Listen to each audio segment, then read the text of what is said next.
queridos filhos de Deus, pelas mãos de Maria, chegamos a um momento muito importante da história da Igreja e do mundo.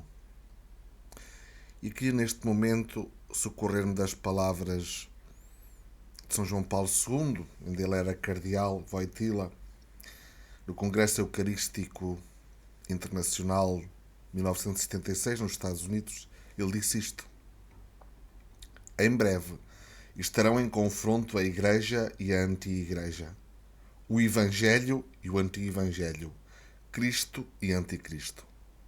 Pois é, filhos, o demónio está a tentar dominar e concluir o seu reino no mundo inteiro, com as leis que estão a ser aplicadas por todos os governos, não é? Então, eu queria falar-vos do Anticristo, hoje a começar pela Bíblia, o Antigo e Novo Testamento, mas queria dar-vos uma indicação de Nossa Senhora, ao falar do segredo de Fátima ao Padre Gobi, no número 540, em Fátima, 11 de março de 1995, diz ela: o meu segredo diz respeito à Igreja. A grande apostasia chegará ao seu cume na Igreja e difundir-se-á em todo o mundo, consumar-se-á o cisma no afastamento geral do Evangelho e da verdadeira fé.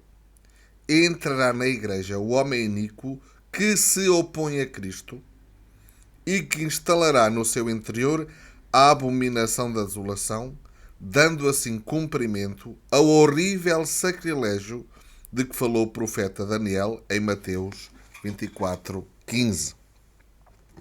Então, Jesus, em Mateus 24:15, fala da grande tribulação e diz: quando, portanto, virdes a abominação da desolação de que fala o profeta Daniel instalada no lugar santo. Se no tempo de Antíoco Epifanes IV a abominação da desolação foi ele colocar uma estátua de Zeus dentro do templo de Jerusalém, a abominação de hoje é muito óbvia, muito clara. Foi o colocar a Mãe Terra, a Mãe Ecológica, a Pachamama, dentro do Vaticano, no dia 7 de outubro de 2019, salvo erro, exatamente. Então, vamos ver passagens que têm a ver com o Anticristo na Bíblia, em primeiro lugar no livro de Daniel, que é indicado pelo próprio Jesus, não é? E é muito, muito, muito importante.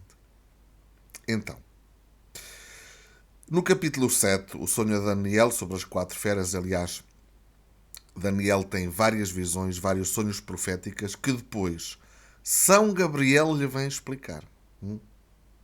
Então, no capítulo 7, versículo 25, diz que o Anticristo proferirá palavras contra o Altíssimo e destruirá os santos do Altíssimo e cuidará em mudar os tempos e a lei. E eles serão entregues na sua mão por um tempo e tempos e metade de um tempo. Quer dizer, o Anticristo reinará 3 anos e meio. Mas serão mesmo 3 anos e meio? Mateus 24:22 diz que por causa dos eleitos, esses tempos, que será a grande tribulação, serão abreviados. Vão ser 2, vão ser 1,5, não sabemos, mas vão ser abreviados, está bem? Daniel 8, versículos 23 a 26, acerca do tempo do fim, depois de Daniel ter tido a visão do cordeiro e do bode, o anjo Gabriel explica mais uma vez a visão e diz: se levantará um rei feroz de semblante e será entendido em adivinhações, e se fortalecerá o seu poder, mas não pela sua própria força, e destruirá maravilhosamente e prosperará, e fará o que lhe aprouver, e destruirá os poderosos e o povo santo. E pelo seu entendimento também fará prosperar o engano na sua mão, e no seu coração se engrandecerá, e destruirá a muitos que vivem em segurança, e se levantará contra o príncipe dos príncipes. Daniel 9, na profecia das 70 semanas. O anjo Gabriel de novo explica, versículo 27, e ele firmará aliança com muitos por 1 semana, e na metade da semana fará cessar o sacrifício e a oblação. E sobre a nave do templo estará a abominação da desolação até ao fim, até ao termo fixado para o desolador. Isto é, o Anticristo vai banir, retirar a Eucaristia. A partir desse momento só faltam 3 anos e meio. Para quê? para Jesus vir em glória e para o destruir. Já vamos ver essa passagem no Novo Testamento. Então, no Novo Testamento temos várias passagens que têm a ver com o Anticristo. Começamos logo pelo o capítulo bastante escatológico de 24 de São Mateus, em que eu insisto para que todas as pessoas leiam. São os sinais antes da vinda gloriosa de Jesus. Mas antes vemos que em João 5,43 Jesus diz: Eu vim em nome do meu Pai e não me aceitais. Se outro vier em seu próprio nome, esse aceitareis. São aqueles que dizem que são Jesus, regressando à terra e afirmam que são Jesus. O Anticristo dirá que é o Jesus regressado à terra, por isso enganará a muitos. Mateus 24. E Jesus respondendo, disse-lhes: Acautelai-vos que ninguém vos engane, porque muitos virão em meu nome, dizendo: Eu sou o Cristo, e enganarão a muitos. Cá está. Versículos 4 e 5. Depois dos versículos 23 ao 26 encontramos: Então, se alguém vos disser: Eis o Cristo está aqui ou ali, não lhe deis crédito. Fala do Anticristo pela primeira vez, só nestes versículos. Porque surgirão falsos escritos e falsos profetas, e farão tão grandes sinais e prodígios que, se possível fora, enganariam até os escolhidos. Eis que vos tenho predito. Portanto, se vos disserem: Eis que ele está no deserto, segunda vez, não saiais. Segunda vez. Eis que ele está no interior de uma casa, não acrediteis. Terceira vez. Então, agora a profecia de São Paulo, na segunda carta aos São Licenses, capítulo 2, que é importantíssima. Ninguém de maneira alguma vos engane, porque não será assim, sem que antes venha a apostasia e se manifeste o homem do pecado e o filho da perdição. Acerca da vinda gloriosa, não é? Primeiro vem a apostasia, depois vem o Anticristo.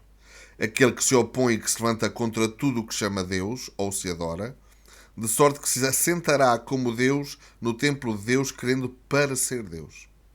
Não vos lembrais de que estas coisas vos dizia quando ele estava convosco? E agora já sabeis o que o detém, para que o seu próprio tempo seja manifestado. Pois, filhos, o que o detinha era o papado do Papa Bento XVI. O Papa Bento XVI morreu, agora ele tem o caminho aberto para se manifestar e tomar o mundo e a Igreja em seu poder. Está profetizado, quer dizer. Aqui não há engano. Porque já o mistério da injustiça opera. Somente há um que o retém, que era o Papa Bento, até que do meio seja tirado. E então será revelado o iníquo, a quem o Senhor desfará pelo sopro da sua boca e aniquilará pelo esplendor da sua vinda. Entendeste, filhos? Antes de Jesus vir em glória, primeiro vem a apostasia, a perda da fé. Segundo vem o Anticristo e depois Jesus vem para o destruir. Yes! Jesus vai vencer. Era o que faltava, não é? Jesus vai vencer. A esse cuja vinda é a segunda eficácia de Satanás, está a falar do Anticristo, com todo o poder, sinais e prodígios de mentira e com todo o engano da injustiça para os que perecem, porque não receberam o amor da verdade para se salvarem. Quem não tem amor à verdade vai-se deixar seduzir. É por isso que Deus lhes enviará a operação do erro para que creiam a mentira, para que sejam julgados todos que não creram na verdade, antes tiveram prazer na iniquidade, não é? Os pecadores invetrados querem o seu rei, Deus permite que tenham o seu rei, o Anticristo. 1 de João 2, 18 a 22. Filhinhos, já é a última hora. E como ouvistes que vem o Anticristo, também agora muitos têm feito Anticristos, por onde conhecemos que já é a última hora. E vós tendes a unção do Santo e sabeis todas as coisas. Não vos escrevi porque não soubeis a verdade, mas porque a sabeis, e porque nenhuma mentira vem da verdade. Quem é o mentiroso, senão aquele que nega que Jesus é o Cristo? É o Anticristo, esse mesmo que nega o Pai e o Filho. 2 de João 1 a 7. Porque já muitos enganadores entraram no mundo, os quais não confessam que Jesus Cristo veio na carne. Este tal é o enganador e o Anticristo. Vamos passar para o livro do Apocalipse, que é importantíssimo para explicar este tema também. Capítulo 12, 9. E foi precipitado o grande dragão, a antiga serpente, chamada o Diabo e Satanás, que engana todo o mundo, e ele foi precipitado na terra, e os seus anjos foram lançados com ele. Satanás vai ter uma tríade, não é? A tríade é o próprio Satanás, o Anticristo e o falso profeta. Apocalipse 12:11. E eles venceram-no pelo sangue do Cordeiro e pela palavra do testemunho, e não amaram as suas vidas até à morte. Não é? Como é que se vence o mal? Com o sangue de Jesus e com a fé. Apocalipse 12:7. E o dragão irou-se contra a mulher e foi fazer guerra ao remanescente da sua semente, os que guardaram os mandamentos e mantêm o testemunho de Jesus. Estes é que são perseguidos, os que querem cumprir os mandamentos e mantêm a fé, é que são perseguidos pelo dragão e pelo anticristo, para que não o façam mais. Não é? Apocalipse 13:4-8. E adoraram o dragão que deu à besta ao seu poder, e adoraram a besta dizendo: quem é semelhante à besta? Quem poderá batalhar contra ela? E foi-lhe dada uma boca para proferir grandes coisas e blasfémias, e deu-se-lhe o poder para agir por 42 meses.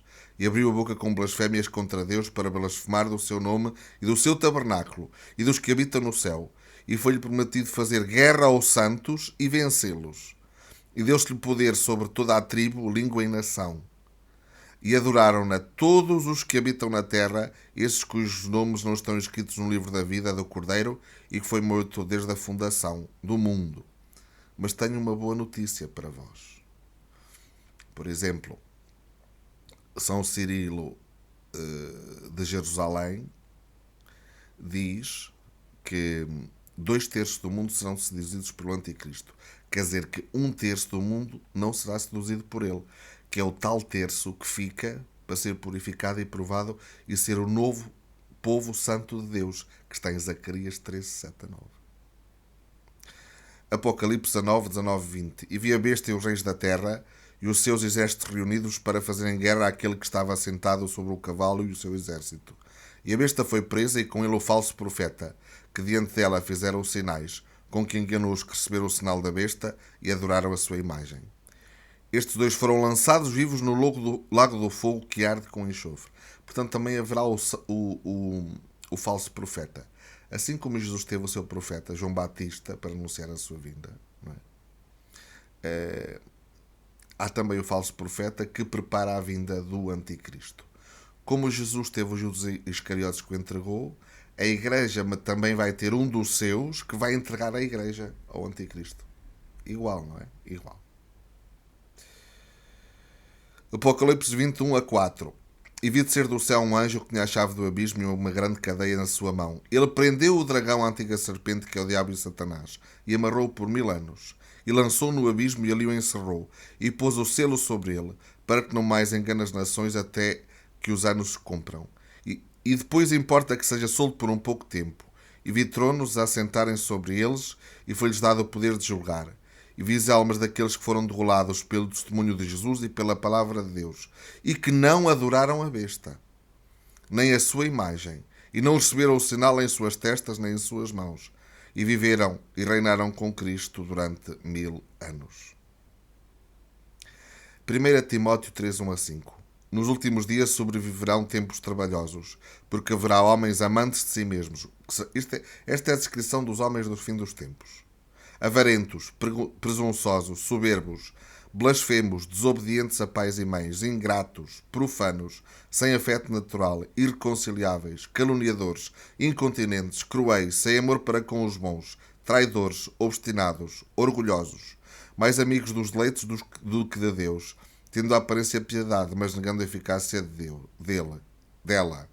Destes, afasta-te. Afasta-te desta gente. Diz Timóteo, afasta-te desta gente. Agora, para terminar, não podia deixar de ser a marca da besta, não é? Apocalipse 3. Fez que todos, pequenos e grandes, ricos e pobres, livres e servos, lhe seja posto um sinal na sua mão direita ou nas suas testas, para que ninguém possa comprar ou vender, senão aquele que tiver o sinal e ou o nome da besta e o número do seu nome. Aqui há sabedoria. Aqueles que têm entendimento calculam o número da besta, porque é o número de um homem e o seu número é o 666. Tudo começou com o código de barras no comércio, não é? Aqueles códigos que têm os números, depois ao início, ao meio, ao fim, tem um tridente, certo? Mas aí não põe os números. Este tridente equivale ao 666, que é equivalente a uma linha de comboio. Esses chips passaram para os telemóveis, para os cartões de cidadão e depois vão-nos querer pôr na mão.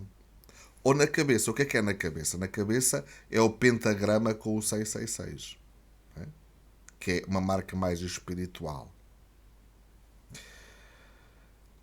Apocalipse 16, 1 a 2. E ouvi vindo do templo uma voz que dizia aos 7 anjos: Ide e derramai sobre a terra as 7 taças da ira de Deus. Agora vêm os castigos para quem receber a marca. E foi o primeiro e derramou a sua taça sobre a terra. E fez-se uma chaga má e maligna nos homens que tinham o sinal da besta e que adoravam a sua imagem. Apocalipse 19, 20. E a besta foi presa, e com ela o falso profeta, que diante dela fizeram os sinais, com que enganou os que receberam o sinal da besta e adoraram a sua imagem. Estes dois foram lançados vivos no lago do fogo, que arde com enxofre. Filhos, isto vai ser tudo igual. Reparai. No tempo de Daniel, Nabucodonosor mandou fazer uma estátua e uma imagem em ouro de 27 metros para que todos a adorassem. E os 3 jovens recusaram e foram lançados na fornalha ardente, mas foram salvos. Não é? No tempo de Antíoco Epifanes, que era helénico, que dominou a Judeia, colocou a estátua de Zeus dentro do templo de Jerusalém e retirou a doutrina de Moisés, não é? E queria que todos adorassem Zeus. Que aparece depois também o tempo dos Macabeus, daquela mãe que deixa com que os 7 filhos sejam martirizados porque acreditavam na ressurreição. Depois vêm os imperadores, que queriam receber incenso e ser adorados como deuses, não é? E os cristãos tinham de ser obrigados a adorar, se não eram martirizados. Agora vai ser igual. Vão colocar a imagem do anticristo em todo o lado para que seja adorado. Aquele que não adorar, ai dele, não é? Mas nós não vamos adorar o anticristo. Nós só adoramos Jesus Cristo sacramentado. Jesus Cristo Rei, mais ninguém. Não vamos adorar mais ninguém. De certeza. Nós não vamos adorar mais ninguém. Monsenhor Jonas Habib disse: quem não adorar não vai aguentar. Ele sabe bem porque disse isso, não é? Apocalipse 24, para terminar. E vi tronos e assentaram-se neles e foi-lhes dado o poder de julgar, já disse isto, e vi as almas daqueles que foram degolados pelo testemunho de Jesus e sua palavra, que não adoraram a besta, os mártires não adoraram a besta, nem a sua imagem, e não receberam o sinal nas suas testas nem nas suas mãos, e viveram e reinaram com Cristo. Agora vou-vos dar uma notícia, ou tanto ou quanto para mim espetacular. Quem é consagrado a Maria ou a Jesus, que fez os primeiros sextas, os primeiros sábados, consagração São Luís de Montfort, esse não vai ser marcado, porque já está marcado por Deus. Quem foi ao Escorial e foi marcado, e mantém uma vida com os sacramentos, uma vida de santidade, esse já está marcado, não pode ser marcado pelo mal. É por isso que no Apocalipse ao fim, Deus diz, antes que os anjos começarem a destruição, deixai-me acabar de terminar de marcar os meus filhos, não é? A cruz, o tal na testa. Porque os ímpios terão o pentagrama e o 666. Então, filhos, vamos em frente. Virá o anticristo? Sim, de certeza. Mas Cristo virá na sua glória para o destruir e o amarrar para sempre no inferno. Deus abençoe, guarde e proteja.